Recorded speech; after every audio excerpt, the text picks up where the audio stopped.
24 तासात शेतकऱ्यांवर येतंय सगळ्यात मोठं संकट। आतापर्यंत ज्याची भीती होती तीच परिस्थिती निर्माण होणार। जुलै महिना संपताच महाराष्ट्रातील शेतकऱ्यांवर मोठ्या संकटाचा मारा होणार आहे। कारण मान्सूनच्या संदर्भातला एक नवीन अंदाज हवामान खात्यानं आत्ताच दिलाय, जो ऑगस्ट महिन्यासाठी आहे।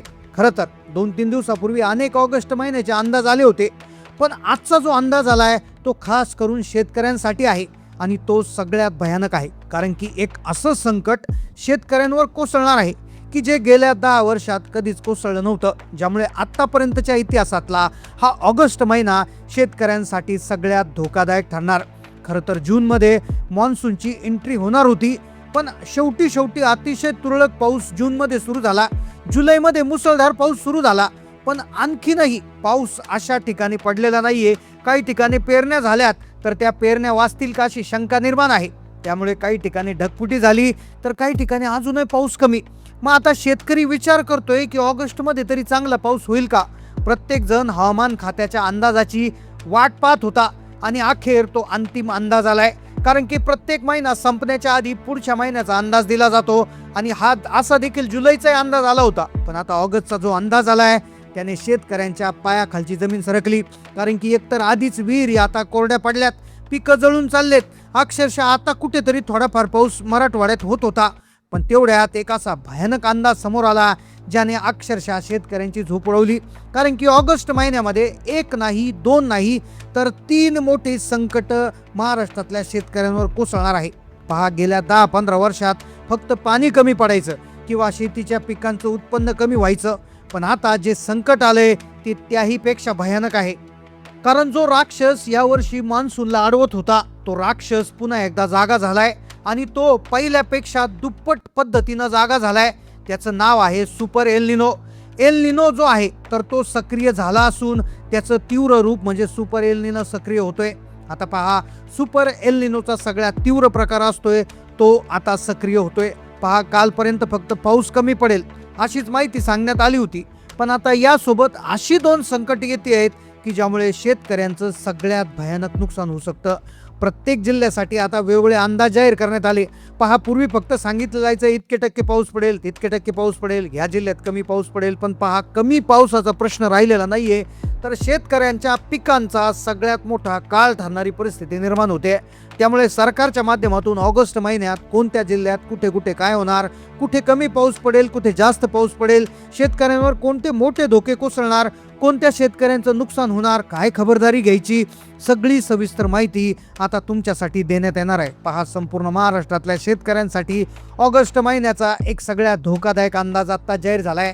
दर महिन्याला हवामान खातं प्रत्येक महिन्याचा अंदाज जाहीर करत असतं। आता जुलै महिना जवळपास संपत आलाय, ऑगस्ट सुरू होतोय। 1 ऑगस्ट पासून 30 ऑगस्ट पर्यंत पावसाचं वितरण कसं असणार या संदर्भातला अंदाज जाहीर करण्यात आलाय। लक्षात घ्या, दर महिन्यामध्ये काही काळ पाऊस सुरू होतो, काही काळमध्ये विश्रांती घेतो, पुन्हा एकदा सुरू होतो, हे असं सायकल असतं। पण ऑगस्टमध्ये जे सायकल आहे ते खूप वेगळं आहे। ऑगस्टचा जो पहिला हप्ता आहे त्याच्यात येतंय पहिलं संकट, त्यानंतर दुसरा हप्ता कोरडा जातोय, पण त्यानंतरच्या पुढच्या 3 नंबरच्या हप्त्यामध्ये दुसरं संकट येतंय।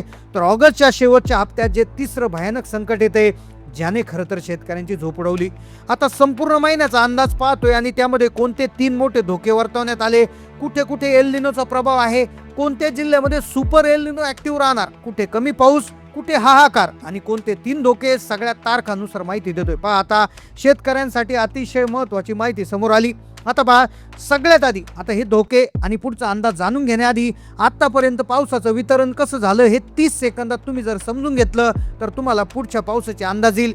आता पहा, एक छोटीशी गोष्ट समजून घ्या। हवामान विभागाने एक माहिती दिली की महाराष्ट्रात आता 2 ठिकाणाहून पाऊस येतोय। एक येतोय अरबी समुद्र आणि दुसरं ठिकाण बंगालचा उपसागर। आता इथे मुद्दा लक्षात घ्या, महाराष्ट्रामध्ये कोकण किनारपट्टी, पुणे, नाशिक हा जो कोकण किनारपट्टी शेजारचे जे काही जवळचे जिल्हे आहेत त्या भागात प्रचंड पाऊस पडलाय। दुसरीकडे विदर्भात देखील समाधानकारक थोडा बहुत पाऊस पडलाय, पण सगळ्यात कमी पाऊस पडलाय महाराष्ट्रामध्ये, ज्यामध्ये मराठवाडा देखील आहे। आता इथे एक गोष्ट लक्षात घ्या, जेव्हा अरबी समुद्रातून बाष्प येतं, जेव्हा ढग येतात तर ते कोकणातून येतात। तर यावेळेस सगळ्यात आधी जे ढग आले ते कोकणात आले, तिथे भयंकर पाऊस पडला। त्यानंतर महाराष्ट्र मध्ये जो आहे तो पाऊस पुढे सरकायचा, त्यामध्ये सह्याद्रीची उंच रांग त्यांना आडवी येते आणि ज्यामुळे घाट माथ्यावर भयंकर पाऊस पडतो। आता ही पहिली प्रणाली आहे, तुम्ही पाहिला असेल साताऱ्याचा घाटमाथा पुण्याचा घाटमाता इथे भयंकर पाऊस पडलाय आणि आता तो पाऊस पुढे सरकलाच नाही. मग हे जे ढग आहे हे सह्याद्री ओलांडून पुढे जातात, मग ते मध्य महाराष्ट्र, उत्तर महाराष्ट्र, सोलापूरचा काही भाग, मराठवाड्यात तसे जातात. पण यावेळेस सुरुवातीला तसं काही झालं नाही. दुसरीकडे दुसरी जी शाखा आहे बंगालच्या उपसागरातली, तिचा पाऊस मिळतो विदर्भाला. पण आता खरा विदर्भालाही थोडाफार पाऊस मिळाला, पण मुख्य मुद्दा मराठवाड्याचा अडकला होता. मराठवाड्यात दोन्ही प्रणालीकडून पाऊस त्या ठिकाणी आला नाही आणि त्यामुळे असमान वितरण पाहायला मिळालं. आता जुलै तर जवळपास संपला. ऑगस्टमध्ये काय होतंय, मग बंगालच्या उपसागरातून पाऊस येणार की अरबी समुद्रातून येणार, तर इथेच आहे पहिला धोका. लक्षपूर्वक आहे का, पहिला धोका आहे 1 ऑगस्ट ते 7 ऑगस्टच्या दरम्यान.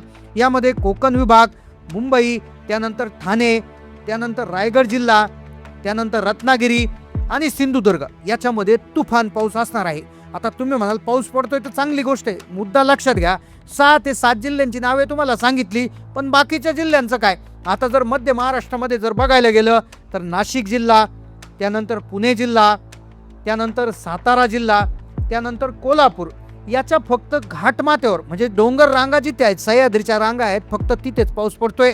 विदर्भामध्ये देखील 1 ते 7 ऑगस्ट दरम्यान दमदार हजेरी होईल. आता मुद्दा उरतो मराठवाड्याचा. आता पहिल्या आठवड्यामध्ये ऑगस्टमध्ये काय होईल लक्षात घ्या. उत्तर महाराष्ट्रातले जे जिल्हे आहेत, ज्यामध्ये धुळे, त्यानंतर नंदुरबार, त्यानंतर जळगाव जिल्हा आणि मराठवाड्याचा बहुतांश भाग, या भागात पहिल्या आठवड्यात पावसाचं प्रमाण अत्यल्प राहणार. आता अनेक ठिकाणी शेतकऱ्यांची पिकं पाहण्याच्या प्रतीक्षेत आहेत. करपण्याची भीती निर्माण झाली. पहिल्या आठवड्यामध्ये जर आपण बघितलं तर किनारपट्टी, पुणे, विदर्भ एवढ्याच एरियामध्ये पाऊस होतोय आणि मराठवाडा सुटतोय. हा झाला आता पहिला धोका. आता दुसरा धोका 7 ऑगस्ट ते 14 ऑगस्टच्या दरम्यान. दुसऱ्या आठवड्यामध्ये पावसाचं चित्र बदलणार. आता इथे परिस्थिती पूर्णतः बदलती आहे, ज्यामध्ये पहा अहिल्यानगरच्या बऱ्याचशा भागामध्ये एक विचित्र प्रणाली सक्रिय होईल. त्यानंतर उत्तर महाराष्ट्र, त्यानंतर मराठवाड्यामध्ये जर आपण बघायला गेलं तर छत्रपती संभाजीनगर जिल्ह्यामध्ये पाऊस होईल. त्यानंतर बीड जिल्ह्यामध्ये इथे पावसाची सुरुवात होईल. त्यानंतर नांदेड जिल्ह्यामध्ये देखील समाधानकारक पाऊस सुरू होईल. त्यानंतर धाराशिव जिल्ह्यामध्ये देखील तुरळक ठिकाणी जोरदार पाऊस. त्यानंतर हिंगोली जिल्ह्यामध्ये देखील अतिमुसळधार पाऊस आणि परभणी या जिल्ह्यामध्ये पावसाची हजेरी लागेल. त्यानंतर जर विदर्भात बघायला गेलं तर गोंदिया जिल्ह्यामध्ये पाऊस होणार. त्यानंतर वर्धा जिल्ह्यामध्ये तुरळक ठिकाणी मुसळधार, चंद्रपूर जिल्ह्यामध्ये अतिमुसळधार पाऊस, गडचिरोली जिल्ह्यामध्ये अति भयानक पाऊस, त्यानंतर यवतमाळमध्ये पाऊस होतोय, बुलढाण्यामध्ये देखील पाऊस होतोय. तर याच टप्प्यात महाराष्ट्राच्या मध्यभागी अडकणार तो सगळ्यात तिसरा मोठा धोका. तर तो 14 ते 22 ऑगस्टच्या दरम्यान तिसरा विचित्र प्रकार पाहायला मिळेल. तो सह्याद्रीच्या घाटमाथ्यात किंवा संपूर्ण महाराष्ट्रामध्ये. याच्यामध्ये असं होणार आहे की अवघ्या काही तासामध्ये 170 ते 180% पाऊस काही तासामध्ये पडेल. आता तुम्ही म्हणाल हे तर चांगलं आहे, पण मुद्दा लक्षात घ्या, जेव्हा एकाच ठिकाणी अतिशय कमी वेळात इतक्या तीव्रतेने पाऊस पडतो तर तिथे काहीच राहत नाही. त्यामुळे अतिशय जपून राहणं गरजेचं आहे. हवामान खात्याच्या सूचनांकडे बारीक लक्ष ठेवणं गरजेचं आहे. कारण की जरी पाऊस आला तरी जर तो अतितीव्र पद्धतीनं आला तर तुमचं जगणं मुश्किल होऊ शकतं. त्यामुळे लक्षपूर्वक तुम्ही ऑगस्टचा अंदाज त्या ठिकाणी पाहायचा आहे.